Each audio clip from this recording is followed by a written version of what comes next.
পরিবারের জন্য আপনি কি কি করেছেন সেটা কিন্তু তারা কেউ দেখবে না। তারা শুধু দেখবে তাদের জন্য আপনি আসলে কি কি করেননি। পরিবারে যার অবদান সবচাইতে বেশি থাকে, মূলত সেই পরিবারের মানুষ দ্বারাই সবচেয়ে বেশি নিগ্রহের শিকার হয়। আমি অবশ্য সব পরিবারের কথা বলছি না।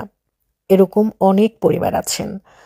আপনার অবদান, পরিবারের প্রতি দায়বদ্ধতা, দায়িত্ববোধ আপনার পরিবারের মানুষের দ্বারাই উপেক্ষিত হয়। দিন শেষে তাহলে আপনার পরিবারের কাছ থেকে প্রাপ্তিটা কি? পরিবারের কাছে প্রাপ্তি হলো অবহেলা, অপমান এবং দিন শেষে সবকিছুই অস্বীকার করা। আমি এরকম অনেক পরিবার দেখেছি।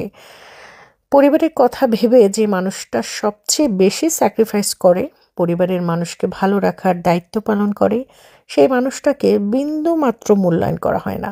বরং সব কিছুর পরেও পরিবারে যে কোনো পরিস্থিতিতে তাকেই দোষারোপ করা হয়, চাপে রাখা হয়। যে মানুষটা সবসময় পরিবারের কথা ভেবেই সব কিছু বিসর্জন দিয়ে এসেছে, ঠিক তার দিকেই আঙ্গুল তাক করে কথা শোনানো হয়।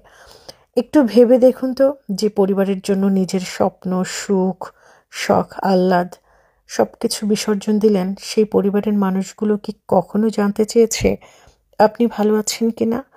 কখনো আপনার সুখের কথা চিন্তা করেছে? নিশ্চয়ই করেনি। কারণ তারা ধরেই নিয়েছে এটাই আপনার দায়িত্ব, এটাই আপনার কাজ, এটাই আপনাকে করতে হবে।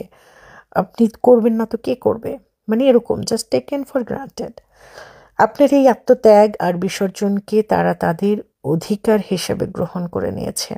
তাই তারা শুধু দেখবে আপনি তাদের জন্য কি কি করেননি, তাদের কোন ইচ্ছেটা বা চাওয়াটা পূরণ করেননি। এটা যেন একটা নিয়মে পরিণত হয়ে যায়।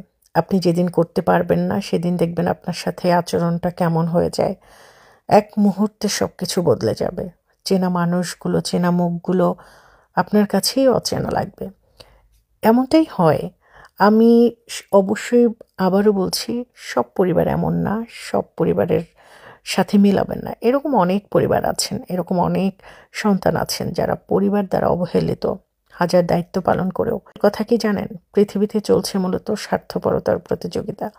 এখানে শুধু নিজেদের চাওয়া পাওয়াকে গুরুত্ব দেয়া হয়, আর যে শুধু বিলিয়ে যাচ্ছে তার চাওয়া পাওয়ার কানাকড়িও দাম দেয়া হয় না। এটাই অপ্রিয় সত্যি, আর এটাই বাস্তব। শুনতে খারাপ লাগলো, তাই আমি বলবো কি যে সব কিছুর আগে, সবার আগে, যাই হয়ে যাক না কেন, সব কিছুর ঊর্ধ্বে নিজেকে রাখুন, নিজের কথা ভাবুন। আর সবচেয়ে বড় সত্য কি জানেন? এই দুনিয়াতে কেউ কারো না, আসলেই কেউ কারো না। আপনি আপনার। আপনি যা কিছু করবেন, নিজের জন্য হোক, অন্যের জন্য, যাই করবেন না কেন, সব কিছু রিটার্ন আপনার কাছেই আসবে।